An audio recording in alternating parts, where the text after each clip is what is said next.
wabarakatuh. Selamat pagi anak-anak.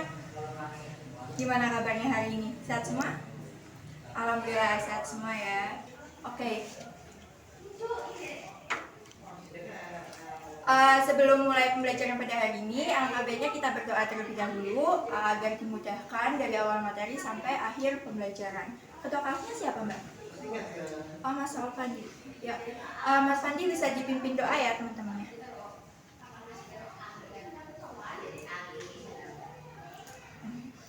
Alhamdulillah, semoga dengan kita mengawali pembelajaran ini dengan doa, semoga nanti pikiran kita bisa menerima materi dengan mudah gitu. Kadang kan ada kan ya orang yang menerima materi ataupun pembelajaran itu susah banget buat paham gitu. Semoga dengan kita doa dimudahkan. Oke, sambil Ibu absen, Mas Alfandi bisa minta tolong pasang LCD-nya sambil Ibu absen ya. Ya Mas, tolong ya Mas. Jumlah satu kelasnya berapa Mbak? 30 ya benar? Iya, 30. Hadir semua? Ya, hadir semua. Sudah selesai Mas? Sudah. Makasih ya Mas Fandi. Bisa duduk ke tempat duduknya lagi. Oke, alhamdulillah dari udah Ibu absen dari 30 anak, alhamdulillah berangkat semua ya. Oke, langsung siap ya, udah materi ya? Siap masuk ke materi. Tapi sebelum masuk ke materi, Ibu tampilkan dulu ada PowerPoint. Ada Ibu mau ngasih sebuah motivasi dulu, ada motivasi. Bisa dibaca bareng-bareng nggak? Judulnya Hidup untuk Juara. Jangan menyerah, menderitalah sekarang, jadilah juara nantinya. Oke, jadi gini ya. Hidup untuk juara. Jangan menyerah, jadilah menderitalah sekarang, jadilah juara nantinya. Menderita di sini maksudnya apa sih? Menderita itu sama dengan kayak lelah, capek. Pernah nggak sih kalian ngerasain lelah? Pernah nggak Mbak? Pernah kan? Semuanya pasti pernah kan lelah. Apalagi lelah capek dalam kita belajar gitu. Mahamin materi itu kita susah banget, nggak tahu Bu ini maksudnya apa sih Bu? Bu ini pelajaran ekonomi kurva, ini garis ini dapat dari mana sih Bu? Nggak tahu Bu. Apalagi pelajaran apa yang lain? Matematika ya, kebiasaan banget ya, matematika itu udah alami banget, dibilang sama orang itu susah banget. Ini gimana sih Bu? Ini tambah ini kok hasilnya ini dapat dari mana? Lelah nggak kalian lama-lama? Capek nggak belajar terus? Capek. Menderitalah sekarang dan jadilah juara nanti. Ya udah nggak apa-apa kalian capek. Ada dua kemungkinan. Yang pertama kalian lelah, terus kalian menyerah. Bu aku nggak tahu, udahlah Bu, nggak mau belajar lagi. Udah menyerah. Kalian dapat apa? Nggak dapat apa-apa. Yang kedua, kalian menyerah, kalian belajar susah banget. Bu nggak tahu gimana sih Bu? Ya udah coba lagi, belajar lagi kayak gitu. Diulang-ulang lagi gitu loh. Kalau nggak tanya sama gurunya, tanya sama temennya, ajarin dong ini gimana. Intinya ulang-ulang terus sampai capek kalian, lelah kalian itu berlipat-lipat gitu. Pada akhirnya, sampai akhirnya kalian itu jadi paham gitu. Nah, ketika kalian paham materi, apa yang kalian dapat? Kalian itu bakal tahu, oh jadi ini maksudnya ini. Ketika kalian lagi belajar tentang kebijakan perekonomian, kalian tahu, oh maksudnya seperti ini. Mungkin untuk sekarang, materi yang kalian belajari itu, pahami itu belum bermanfaat buat sekarang. Tapi nanti ke depannya, Ibu yakin pasti bermanfaat. Sangat beda kan, yang pertama tadi nyerah dan nggak dapat apa-apa, yang kedua nyerah, dia coba-coba terus sampai bisa, sampai paham, tanya teman, tanya guru, sampai akhirnya paham, dan kedepannya ketika ada masalah dia tahu karena dia sudah tahu ilmunya gitu, jadilah juara nantinya. Yang pertama tadi nyerah nggak tahu apa-apa, ketika kedepannya ada masalah dia nggak bisa nyelesain masalah karena nggak tahu ilmunya gitu ya. Contohnya lagi ketika orang yang mengikuti lomba lari. Orang bisa lari karena apa? Berlatih, berusaha, berjuang. Ada nggak orang yang ditakdirkan lahir terus langsung jadi pemenang lari? Nggak ada. Dia juga belajar, dia juga berusaha, capek nggak capek. Tapi pada akhirnya dia lari kenceng, menang sampai ke akhir. Karena apa ya? Karena dia bekerja keras, nggak nyerah, nggak sampai di tengah jalan. Ya udahlah capek, berhenti aja lah. Ya udah, pada akhirnya dia nggak bakal bisa menang lari, lomba lari, nggak bakal.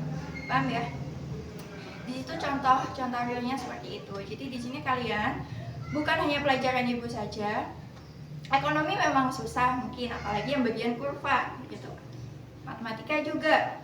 Di semua pelajaran ketika kalian susah kayak mau nyerah, janganlah. Ayo pahami pelan-pelan sampai kalian bisa. Jadilah juara nantinya. Kalian pasti bisa sampai ke sana.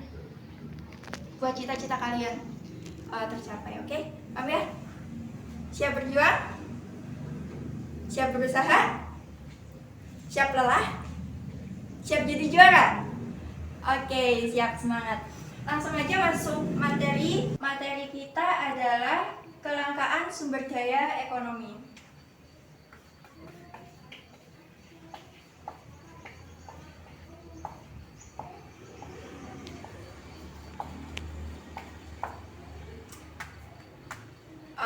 Kelangkaan sumber daya ekonomi.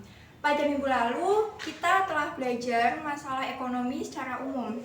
Ini kita belajar tentang masalah ekonomi secara lebih rinci lagi, yaitu tentang masalah ekonomi kelangkaan sumber daya.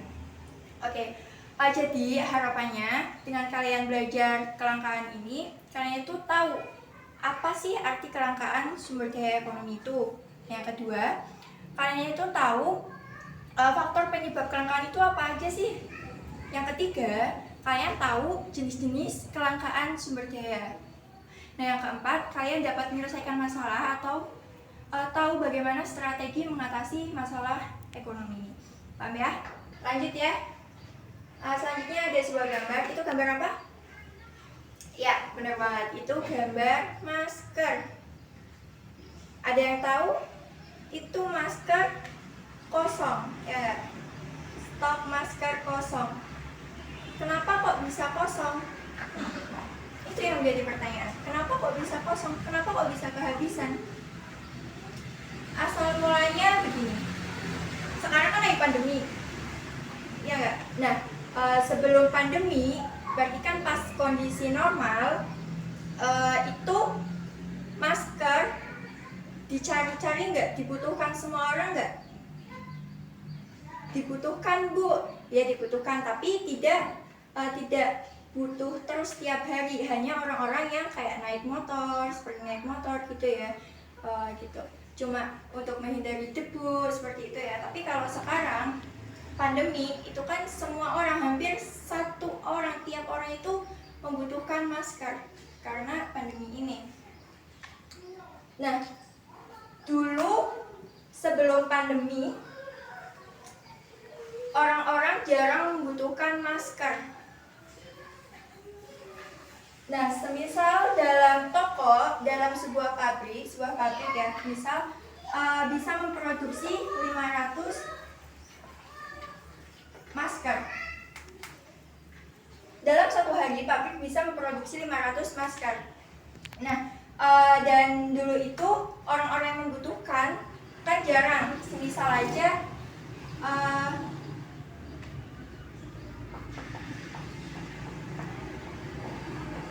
orang yang membutuhkan masker ada 400.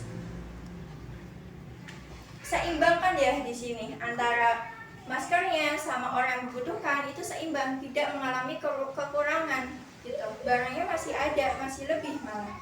Tapi coba kita lihat pas awal pandemi kemarin, bulan Maret ya, dimulai bulan Maret, itu banyak banget yang membutuhkan masker.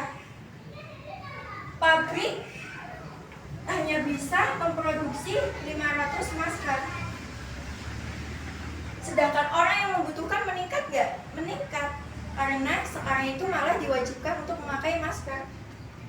Misal ada 2000 orang yang membutuhkan. Di sini apa yang terjadi? Ya, Mbak Dinda, kekurangan masker Bu. Iya benar, kekurangan masker. Masker yang tersedia hanya 500, sedangkan orang yang membutuhkan 2000. Kurang banyak. Akhirnya terjadilah masker kosong. Orang mau nyari masker nggak ada. Gitu. Makanya di sini timbul masalah yang namanya kelangkaan.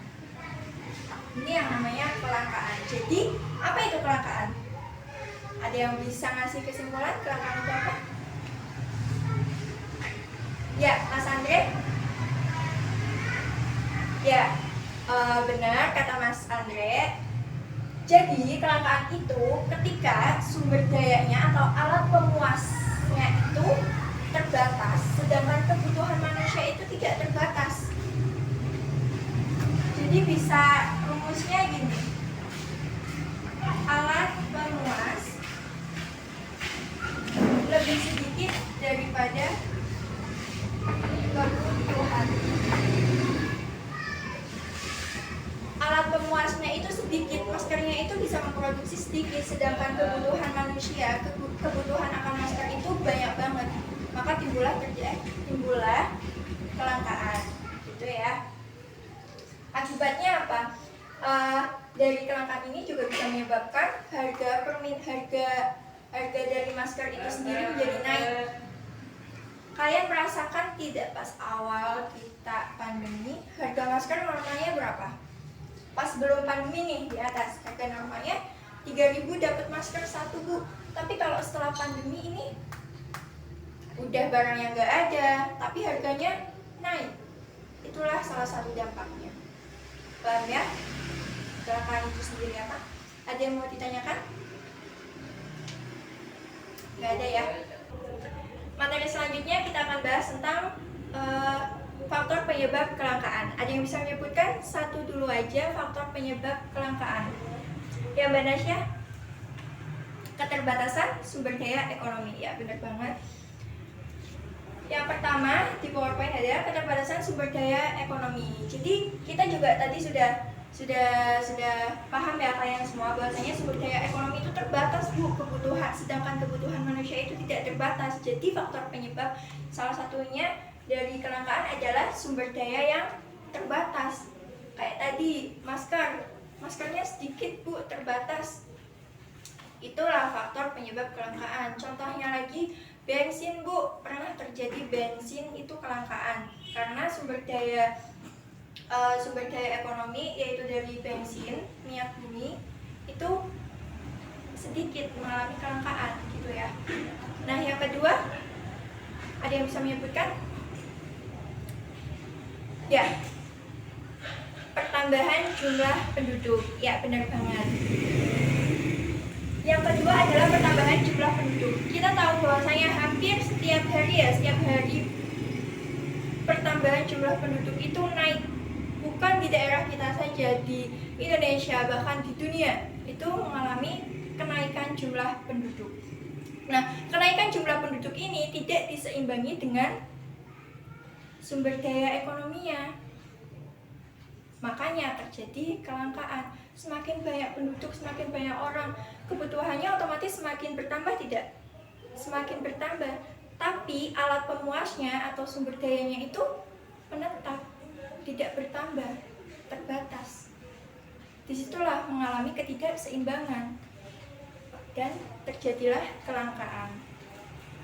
Oke, yang ketiga apa? Keterbatasan kemampuan produksi. Ya, siapa Mbak namanya? Oh, Mbak Naka. Ya, benar banget ya. Keterbatasan kemampuan produksi. Jadi, masih di contoh yang masker tadi, sebelum pandemi, suatu pabrik bisa memproduksi 500 masker. Setelah pandemi, masker itu dibutuhkan banyak orang, tapi kemampuan produksinya, tenaga kerjanya atau mesinnya itu hanya mampu memproduksi 500 masker. Ya sudah tetap segitu. Tetapi kebutuhannya itu malah semakin bertambah, semakin meningkat. Makanya di sini salah satu faktor penyebab kelangkaan yaitu keterbatasan kemampuan produksi. Manusia ada batasannya untuk memproduksi suatu barang dan jasa. Mesin pun juga ada batasannya.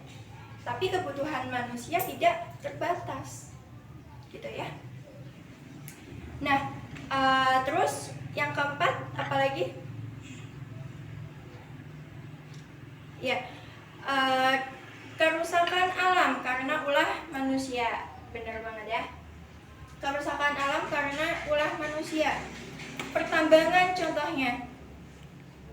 Manusia itu melakukan pengarukan tanpa aturan gitu. Jadi nggak mematuhi aturan. Akibatnya apa? Kerusakan lingkungan iya, dan lama-lama habis juga iya. Akhirnya apa? Kelangkaan. Gitu ya. Jadi makanya kita pun sebagai manusia harus menjaga lingkungan kita. Harus ketika kita menebang pohon pun ada aturannya, harus direboisasi kembali. Ketika ulah manusia yang nggak mematuhi aturan, dia menebang pohon terus tapi nggak mereboisasi lagi, apa yang terjadi? Hutan gundul, bencana alam. Dari bencana alam juga bisa menyebabkan kelangkaan lagi. Gitu ya. Jadi ulah manusia, ulah kita sendiri juga bisa menyebabkan kelangkaan. Nah, selanjutnya ada gambar. Ini gambar apa? Tsunami. Ya, benar banget, tsunami. Tsunami ini adalah salah satu bencana alam. Bisa menyebabkan faktor kelangkaan nggak? Bisa. Salah satu contohnya di Aceh. Ingat? Di Aceh itu pernah terjadi tsunami. Karena bencana alam tsunami yang di Aceh, makanya air laut itu masuk ke daerah penduduk gitu. Rumah semuanya langsung tergerus oleh air. Dan air bersih yang ada di daerah situ pun kecampur sama air laut. Akhirnya apa? Ya, kotor. Benar. Air bersih jadi kotor. Semua bangunan rusak. Iya enggak? Nah, setelah tsunami itu udah selesai dan penduduk pada nyari air bersih, ada nggak? Nggak ada. Karena apa? Air bersihnya udah kecampur dengan air laut dan menjadi kotor.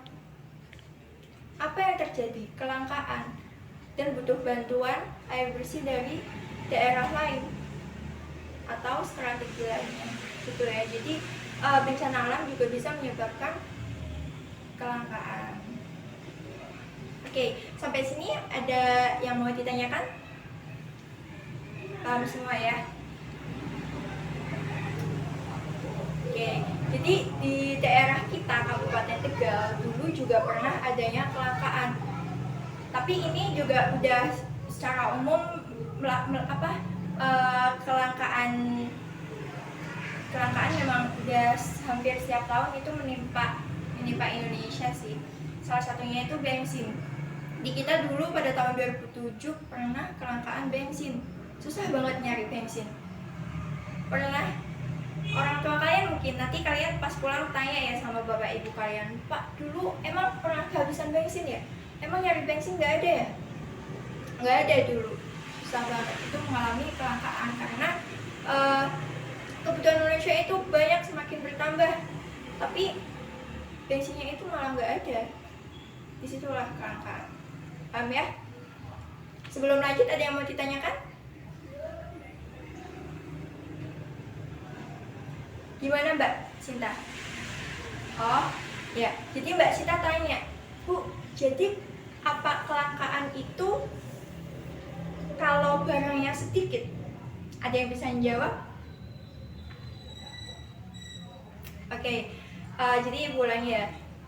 Kelangkaan itu beda dengan barangnya sedikit. Kelangkaan itu ketika barang yang ada itu tidak seimbang dengan kebutuhan manusia. Jadi bukan berarti barangnya sedikit ya. Ketika barangnya sedikit nih, misal maskernya ada sedikit, maskernya hanya ada 100 gitu. Di kita itu hanya ada 100 masker gitu. Sedikit kan, ya sedikit. Tapi bukan berarti itu kelangkaan, enggak.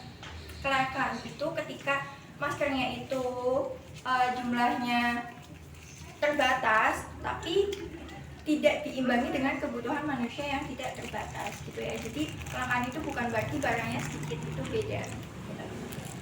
Kelangkaan itu ketika barang tidak diimbangi dengan kebutuhan manusia gitu ya. Nah, Ibu mau ngasih kalian tugas kelompok ya. Satu kelasnya tadi ada 30 ya. Ya. Kalian buat jadi 5 kelompok, dihitung 1 sampai 5. Hitung dulu aja yuk. Oke. Langsung berkelompok aja ya. Urutan nomor urut 1 dengan 1, 2 dengan 2. Sudah?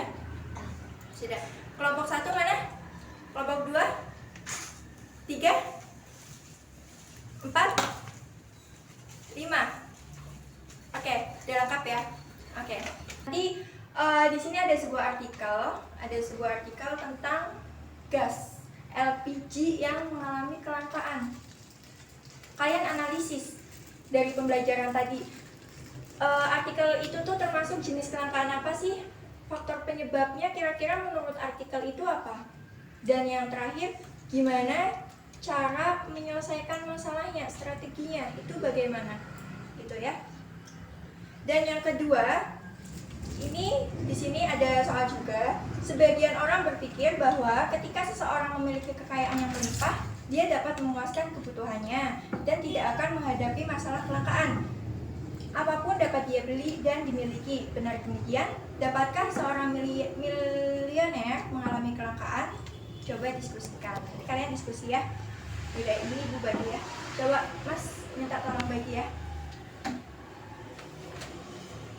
Oke, diskusi di kelompoknya masing-masing ya. Jangan berkeliaran, tetap kondusif di kelompoknya masing-masing.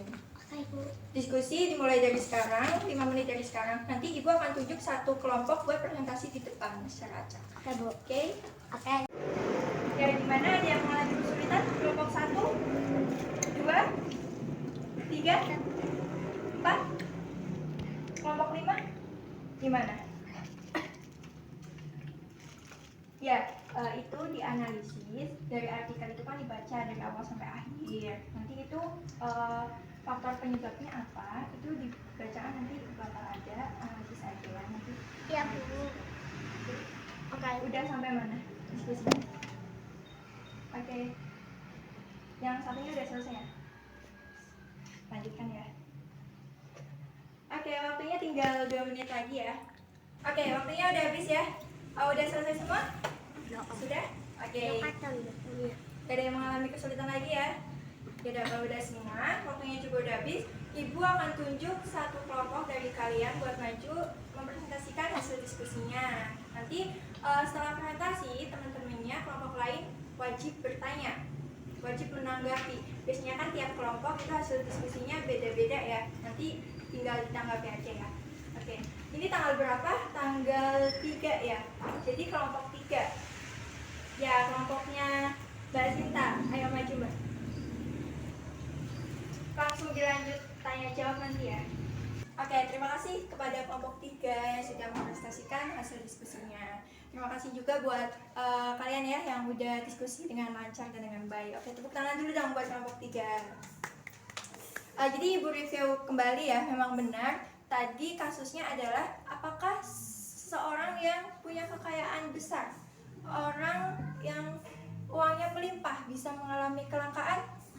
Bisa. Karena kelangkaan itu bisa menimpa siapa saja, daerah mana saja, dan negara mana saja. Bukan tergantung dia kaya atau tidaknya, karena kekayaan itu terjadi apabila sumber dayanya itu terbatas. Sedangkan kebutuhan manusia itu tidak terbatas. Jadi percuma saja ketika dia punya uang banyak, tapi sumber dayanya itu di lapangan itu sedikit, sama saja dia mengalami kelangkaan. Tapi orang kaya bisa mengatasinya dengan apa? Karena salah satu akibat kelangkaan itu apa? Tadi yang disampaikan sama Mas Andre, harganya naik Bu. Iya, harganya naik. Bensin yang awalnya normalnya harganya berapa? 10.000, ketika kelangkaan harganya 20.000 misal. Orang yang biasa saja, orang miskin tidak bisa membeli karena harganya mahal. Tapi orang kaya bisa membeli karena dia punya uang, gitu ya. Nah, untuk yang kedua tadi, yang artikel tentang gas LPG itu mengalami kelangkaan, memang benar itu adalah jenis sumber daya alam karena pertambangan, ya benar. Karena minyak bumi, berasal dari minyak bumi. Contohnya salah satunya tadi adalah penimbunan gas alam itu. Gas itu ada oknum yang curang gitu, menimbun gas. Kayak misal pemerintah itu belum memperbolehkan daerah Sumbawa itu memakai gas LPG, tetapi ada oknum yang menimbun, membeli eceran dari daerah lain dan membawanya diam-diam ke Sumbawa. Akhirnya apa? Terjadilah kelangkaan di daerah yang diambil itu, gitu ya. Oke.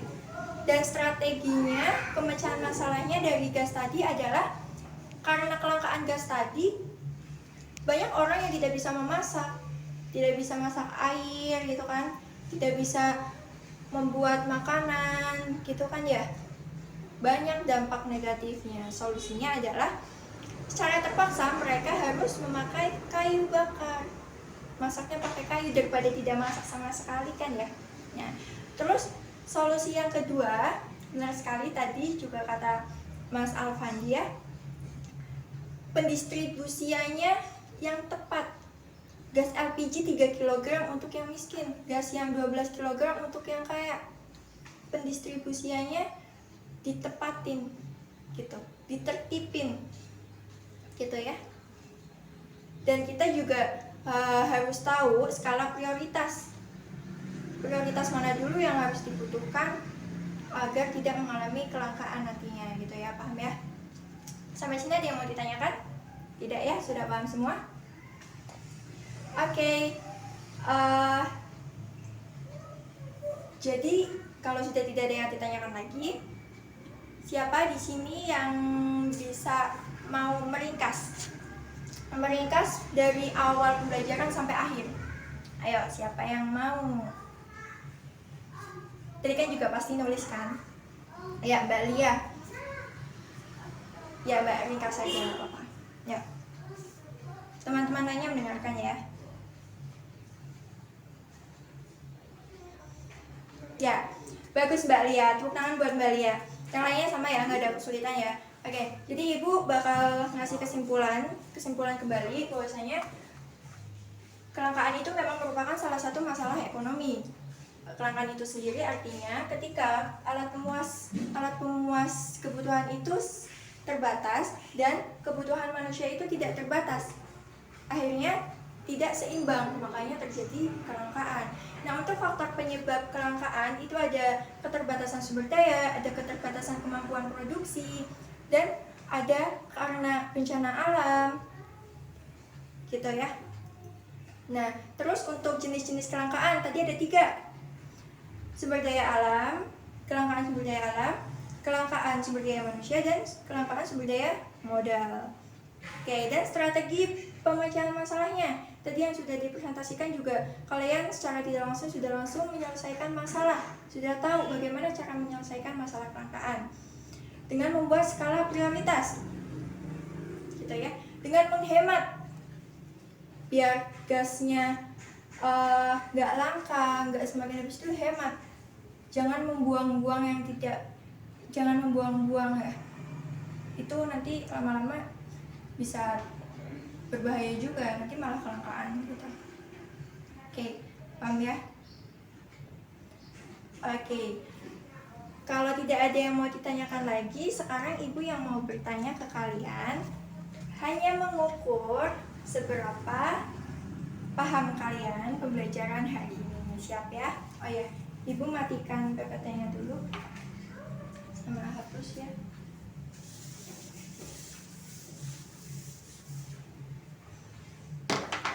Bukunya ditutup dulu ya. Oke. Yang pertama, apa itu arti kelangkaan? Nomor absen 5. Ya, Mbak Ria. Ya, benar.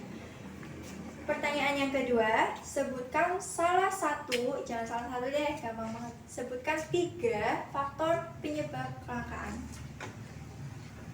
Mas Fandi. Ya, benar banget. Sebutkan contoh kelangkaan. Bergerak, menakas. Ya. Mas Andre? Ya, betul sekali.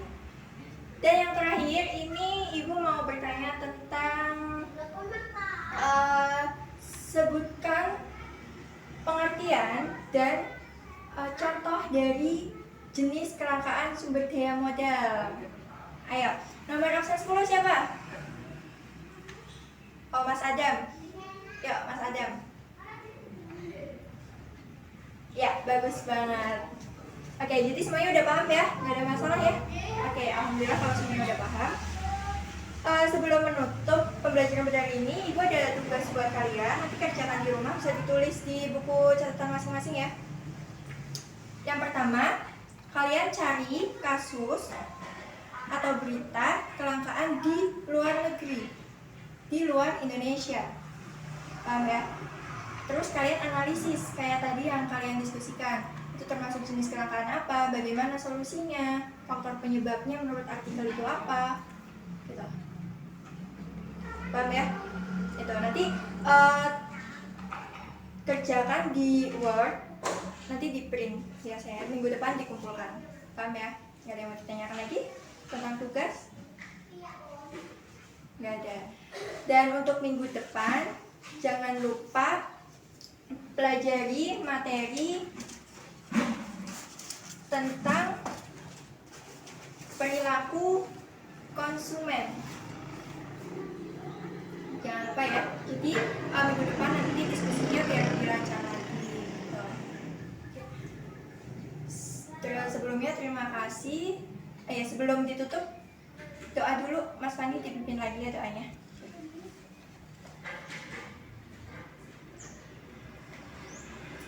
Oke, terima kasih semuanya yang udah semangat banget, udah mengikuti pelajaran hari ini. Alhamdulillah kita lancar dan alhamdulillah semuanya paham ya. Ibu akhiri sampai di sini. Sampai ketemu minggu depan. Wassalamualaikum warahmatullahi wabarakatuh.